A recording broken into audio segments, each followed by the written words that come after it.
వైఎస్ఆర్ కడప జిల్లా పోరుమామిళ్ల మండలంలోని సిద్ధవరం గ్రామ సమీపంలో వెలిసిన శ్రీ సిద్ధేశ్వర స్వామి క్షేత్రాన్ని శివరాత్రి సందర్భంగా రాష్ట్ర పంచాయతీరాజ్ అండ్ రూరల్ డెవలప్మెంట్ మాజీ ప్రభుత్వ సలహాదారులు పోతిరెడ్డి నాగార్జున రెడ్డి మరియు కుటుంబ సమేతంగా దర్శించుకుని స్వామికి ప్రత్యేక పూజలు నిర్వహించారు. ఈ సందర్భంగా ఆయన మాట్లాడుతూ అతి పురాతనమైన దేవస్థానం, కొన్ని వందల సంవత్సరాల క్రితం ఇక్కడి సిద్ధులు తపస్సు చేశారని, అష్ట సిద్ధులు అనగా 8 మంది ఋషులు తపశ్శక్తితో ఇక్కడ శివలింగాన్ని ప్రతిష్ఠించి పూజలు నిర్వహించడం వల్ల ఈ క్షేత్రానికి శ్రీ సిద్ధేశ్వర స్వామి అని పిలవడం జరుగుతున్నదని, అందుకే సిద్ధవరం గ్రామాన్ని కూడా ఈ స్వామి పేరుతోనే వెలిసినట్టుగా తెలుస్తున్నది. ఈ ప్రాంతంలో ఎంత కరువొచ్చినా స్వామి గుడి పక్కన కొండపై ఉన్న కోనేరులో నీరు ఎప్పటికీ ఉంటాయని, ఇది స్వామి మహిమ అని ఇక్కడి ప్రజల నమ్మకం.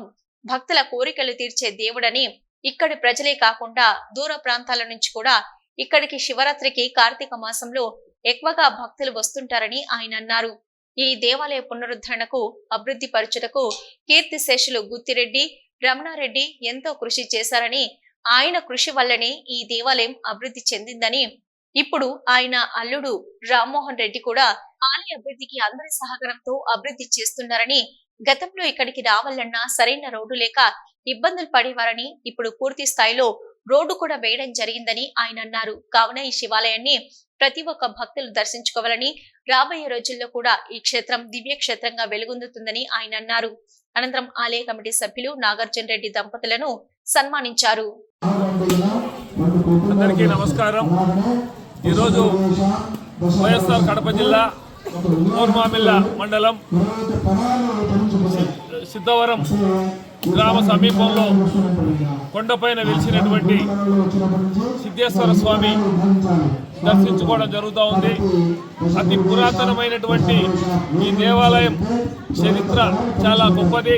ఎందుకంటే కొన్ని వందల సంవత్సరాల క్రితం ఇక్కడ సిద్ధులు తపస్సు చేశారని, అష్ట సిద్ధులు ఇక్కడ తపస్సు చేసి ఇక్కడ శివలింగాన్ని ప్రతిష్ఠించి ఈ కొండపైన ఈ ప్రాంతంలో ఎప్పుడు కరువు వచ్చినా కూడా ఎప్పుడు కూడా వాటర్ నీళ్లు ఎండిపోకుండా ఉన్నటువంటి విశిష్టత కలిగినటువంటి కోనేరు ఇక్కడ ఉంది.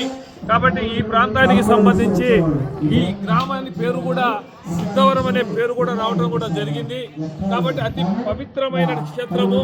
ఇక్కడ మనకు సిద్ధులు తపస్సు చేసినటువంటి, స్థాపించినటువంటి శివలింగాన్ని దర్శించుకునేదానికి వేలాది మంది భక్తులు ఇక్కడికి ప్రతి సంవత్సరం రావడం జరుగుతూ ఉంది.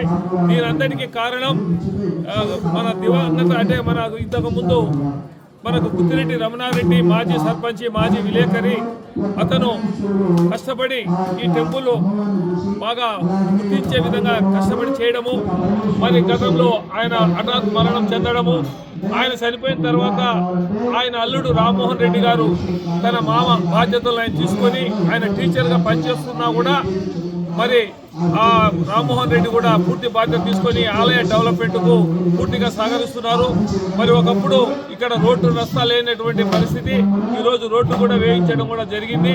కాబట్టి వాళ్ళ రమణారెడ్డి గారి తమ్ముడు రమణారెడ్డి కానీ, ఇక్కడ ఉన్నటువంటి రమణారెడ్డి, ఇక్కడ ఉన్న స్థానికులు కూడా సహకారంతో పూర్తి స్థాయిలో ఇదిగా భవిష్యత్తులో ఒక బ్రహ్మాండమైనటువంటి ఒక శివాలయంగా భక్తులకు అందరికీ కూడా అందుబాటులో ఉండే విధంగా జరుగుతుందని చెప్పేసి ప్రతి ఒక్కరు కూడా ఈ టెంపుల్ను దర్శించుకోవాలి.